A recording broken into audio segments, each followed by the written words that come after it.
Me imagino que está Jorge Zabalza en línea. Sí, hola, ¿cómo estás, Luis? ¿Cómo Bien, te ha ido? gracias por este contacto, No, por Jorge. favor, gracias a Bueno, ti mira, la gente se mueve y lucha. ¿Escuchaste lo de Nueva Palmira? Estaba escuchando ahora, pero bueno, no lo pude escuchar todo. Quieren cerrar la radio comunitaria y el centro colectivo que estaba hecho algo totalmente abandonado, que la gente puso años y trabajo voluntario y hoy es un modelo de uso colectivo y de cómo se pueden reconstruir las cosas, y Antel los quiere desalojar así, de un plumazo. Y bueno, en la comunidad se generó toda esa resistencia y el directorio de Antel el próximo miércoles va a rever qué hace ante la voluntad del pueblo movilizado, ¿no? Pero bueno. Sí, yo creo que esa situación de Nueva Palmira se reproduce en muchas ciudades del interior y en muchos barrios de Montevideo. Y la misma indignación que tienen los compañeros de Nueva Palmira lo tienen otros. Es decir, en realidad es una arbitrariedad que obliga a los compañeros que se han jugado por la libertad de expresión en las radios comunitarias, los obliga de nuevo a la clandestinidad, aquella de la época de Sanguinetti, de la calle Padre, del nuevo gobierno de Sanguinetti, en la cual las radios comunitarias nacieron de hecho y se impusieron y lograron sobrevivir de hecho, ¿no? Por gente que defendía su libertad para expresar sus ideas. Y bueno, si te cierran todos los caminos jurídicos y legales que se abrieron, tienen que saber que empleando el poder del Estado de manera irreflexiva e indiscriminada, provocan reacciones. Tienen que saberlo. Totalmente.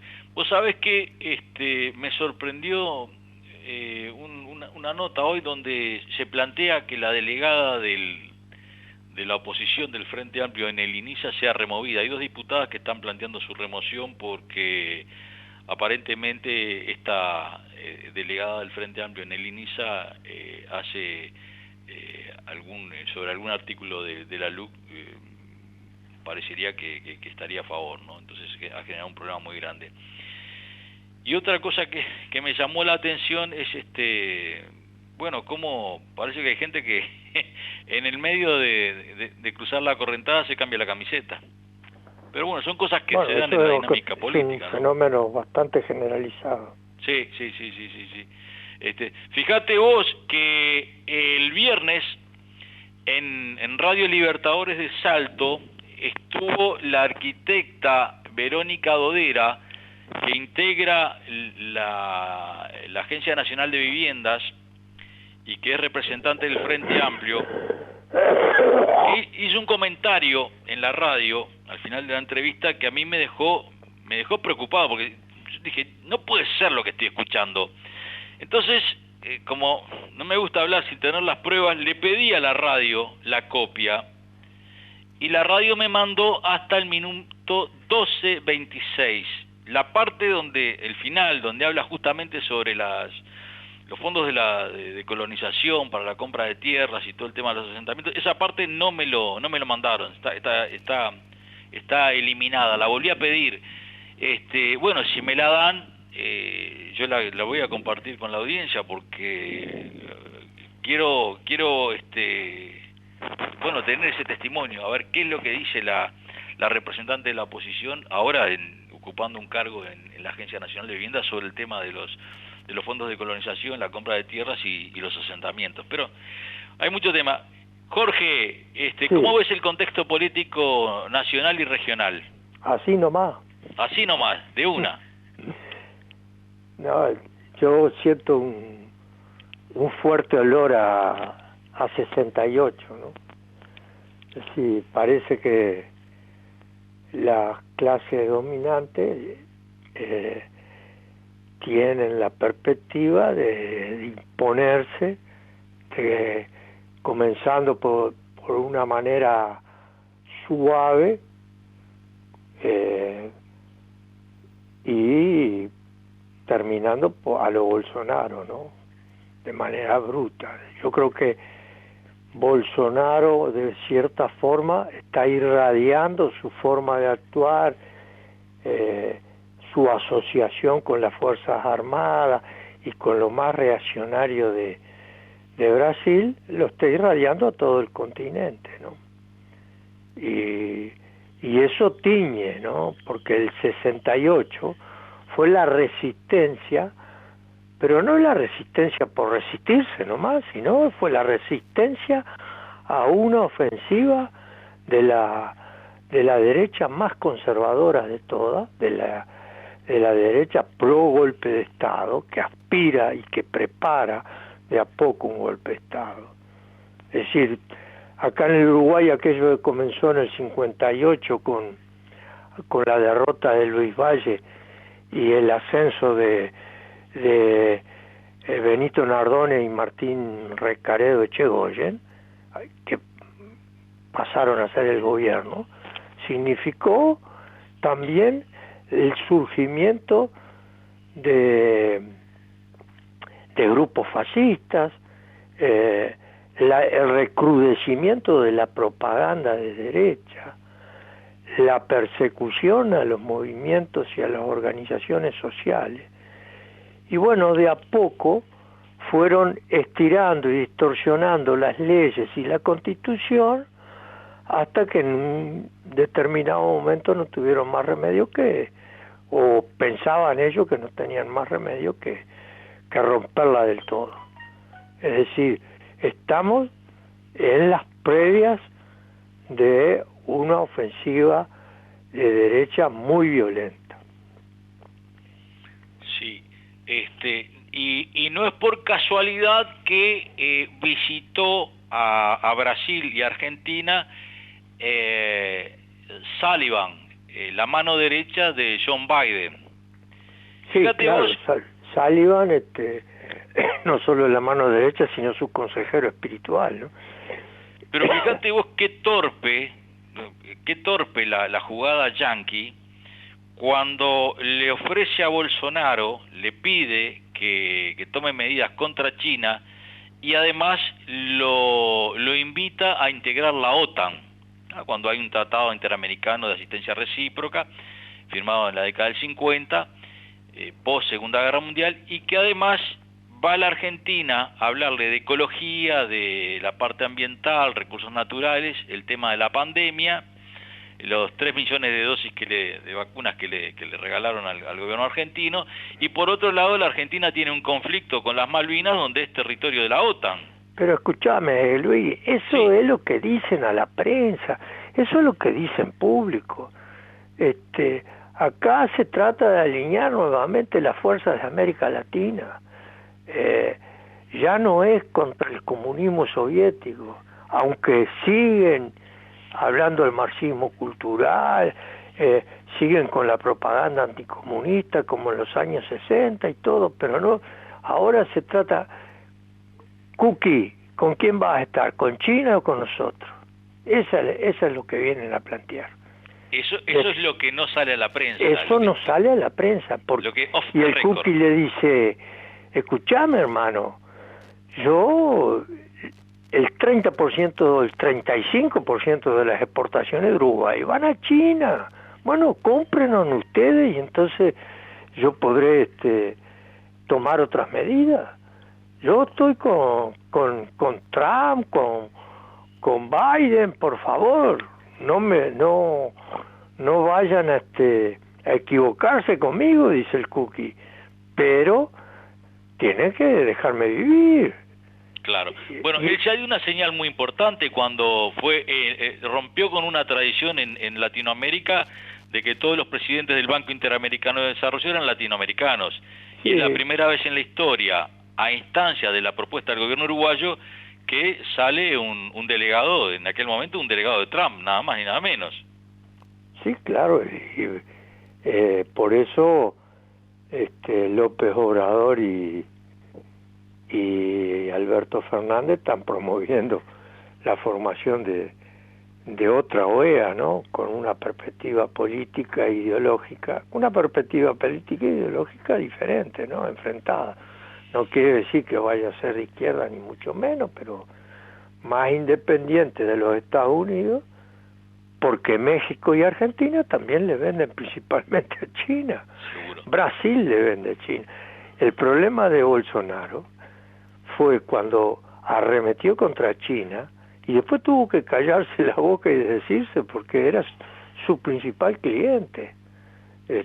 Bueno, el mundo está volviendo a dividirse en dos. sí. Otra cosa que le salió mal fue la jugada de Cuba. La jugada de Cuba armada en Miami, en España. Sí, la jugada de Cuba tiene dos aspectos, uno dentro de Cuba y otro lo que fue afuera, ¿no? Afuera nos comimos una cantidad de informativos donde se repetían hasta el cansancio las mismas imágenes que seguramente fueron distribuidas por la CNN o por algún otro de esos engendros y fueron utilizadas en cada país para dar las luchas ideológicas contra la izquierda, contra aquellos que piensan, tienen una aspiración transformadora de la sociedad. Y dentro de Cuba la situación fue muy distinta, ¿no? Basta ver el otro día la marcha de las juventudes comunistas, ¿no? Cubana, ¿no? No quiere decir que al interior de Cuba no existan problemas, no quiere decir de que no exista gente que está sufriendo esos problemas y que legítimamente quiere protestar. Quiere decir que esas situaciones fueron aprovechadas por los gusanos de siempre, ¿no? Los mismos oportunistas que en otras situaciones han pretendido han llegado al empleo de la violencia armada, ¿no? De la invasión de Bahía Cochino, todo lo que hicieron en el Escambray, etcétera, ¿no? Otra cosa que puso de manifiesto es que se pudo romper en cierta medida el bloqueo con el apoyo de envío de mercaderías desde México, desde Rusia, desde Vietnam, desde diferentes países, colaborando con combustibles, alimentos y medicamentos de primera necesidad. Sí, por supuesto, ¿no? Yo creo que en el año 69 en La Habana había largas colas para comprar pan. Es decir, hace 52 años. Y esas largas colas eran provocadas porque no se podía importar trigo ni harina desde los Estados Unidos. Estaba prohibido. Es decir, desde el comienzo el imperialismo ha querido doblegar la revolución cubana. Pueden agarrar y disfrazar todo con el discurso de las libertades y ahora apoyarse en situaciones reales, pero el hecho de las consecuencias económicas y sociales del bloqueo no lo pueden disimular, llámenlo como llamen, ahora parece que no es bloqueo sino embargo, que se dejen de joder. Es un bloqueo lisa y llanamente. Escúchame, Jorge, vos nombrabas el 68, te digo la década del 60. En la década del 60 una de las demandas era la tierra para el que la trabaja. Y hoy en el contexto nacional y regional el tema de la tierra vuelve nuevamente a ser planteado por las comunidades locales como una reivindicación. ¿Cómo ves vos el tema de la tierra? Y bueno, yo lo que creo que el tema de la tierra va a ser decisivo siempre en América Latina, porque ¿qué fue lo que se llamaba la conquista de América? Y fue apoderarse de la tierra. Y luego, bueno, apareció el latifundio que siguió siendo el heredero de aquellos primeros invasores. Es decir, el latifundio es producto del carácter invasor de la conquista de América Latina. Y entonces, hasta que no se resuelva el problema de la tierra, hasta que no se resuelva la forma de producir, si se va a producir para el negocio de unos pocos, es decir, para el agronegocio, y se va a producir para pagar deudas externas confiscatorias, o se va a producir para los pueblos, se va a producir para mejorar la riqueza espiritual y física, la salud, la alimentación, la educación de los pueblos. Y bueno, el problema de la tierra es fundamental, es decir, no hay ninguna forma de cambiar las sociedades latinoamericanas que no puedan tocar la cuestión de la propiedad de la tierra. Los pueblos latinoamericanos, no hablo yo de la gente que vive en el campo, porque acá en Uruguay tal vez en el campo no haya demanda de tierra, pero sí la gente que está hacinada en los cinturones periféricos de Montevideo tiene hambre de tierra, porque su problema de pobreza, de miseria, de exclusión y de marginación no puede encontrar soluciones sin tocar la propiedad de la tierra en el Uruguay. La tierra es el recurso fundamental de nuestros pueblos. Totalmente de acuerdo. Jorge, dicen que el viejo Herrera siempre decía que no toquen el precio del querosén, no toquen el precio del querosén. Ahora tocaron. ¿Cómo ves el tema de la suba de los combustibles? Sí, que puede ser, sí. Y Luis Valle decía que no, era mucho más prosaico que Herrera, y decía que no quería aumentar el precio de la grapa.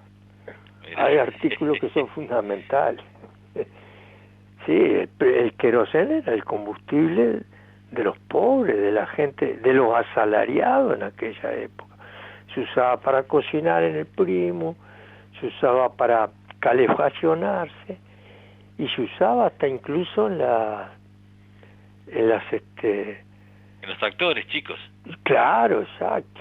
Era un combustible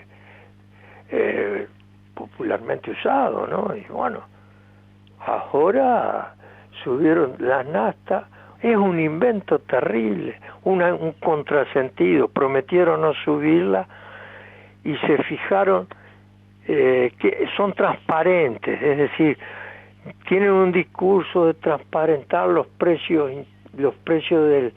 adecuando los precios del combustible en Uruguay a los precios del petróleo internacional. Cuando, si hay algo poco transparente, es el precio del petróleo. ¿Quién fija el precio del petróleo? ¿El mercado, la demanda y la oferta de petróleo? ¿O lo fija aquellos que tienen el monopolio de las reservas?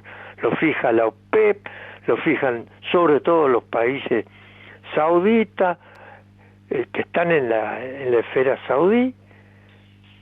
Es decir, no es nada transparente, y lo que hacen esto indecentemente, porque inventan todo ese fenómeno del factor X y todo un palabrerío, un hueco tremendo, es acoplarse a las decisiones internacionales que toman los grandes capitales que giran en la OPEP, en torno a la OPEP.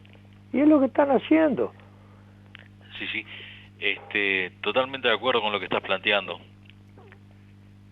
Bueno, Jorge, si querés acotar algún otro tema, porque estaríamos terminando en todo caso. Sí, no, está bien, terminemos. Yo creo que se viene un momento muy importante en el Uruguay, en el cual quedaríamos muy empobrecidos los pueblos si nos limitáramos a luchar contra 135 artículos de la LUC. En realidad, lo que se viene es la lucha contra todos estos temas que hemos hablado sobre el gobierno nacional. Sí. No es solo un plebiscito por 130 artículos de una ley, sí, sino que vamos a tener que enfrentar un modelo. Al final, apoyé, pero yo estaba contra todos los artículos. Sí, pero no es un modelo, no es estar en contra todos los artículos solamente, sí, sino sí. Va a ser contra el modelo de sociedad que quiere imponer este gobierno. El modelo de sociedad que existe en el país. No es simplemente lo que puede derivar esta lucha contra la LUC, posiblemente sea en una batalla de ideas muy profunda. Es decir, también eso depende de lo que puedan hacer las fuerzas sociales. Sí. Porque fueron las fuerzas sociales y sobre todo fue la espontaneidad de nuestra gente que salió a la calle a recoger firmas. Que se dejen de joder con eso de que fue el Frente. El Frente dudaba y seguía dudando y sigue dudando. Es pura dudas. Estoy totalmente de acuerdo contigo. Incluso nadie analizó el fenómeno que se dio en 48 horas antes de la finalización del plazo, esa avalancha de firmas que respondieron a una reacción emocional de la gente con conciencia de clase. Es que los uruguayos somos ingobernables, no aceptamos ni el látigo ni la estaca, somos ingobernables, eso ya lo dijo el dictador Latorre en 1875, que así sí. 150 años después debemos mantener esa tradición de ingobernable. Pero antes de Latorre lo dijo Charles Darwin. Ah, sí, cuando describe su pasaje por Uruguay, que no había encontrado en otra región la rebeldía y la lucha por la libertad que vio en el gaucho de la banda oriental de Uruguay. Que en general, más que gaucho, eran mestizos de guaraní, mestizos de charrúa, mestizos, todo un mestizaje tremendo. La pureza de sangre acá en el Uruguay murió también. Está vigente. Jorge, te mando un fuerte abrazo, te agradezco la atención que tuviste de comunicarte con nosotros a las órdenes, y siempre esa llama prendida que vos sos un ejemplo de vida y de lucha. Un gusto haber hablado contigo, Luis. Gracias, un fuerte abrazo. Chao. Adelante, Vicente, estamos con la tanda comercial.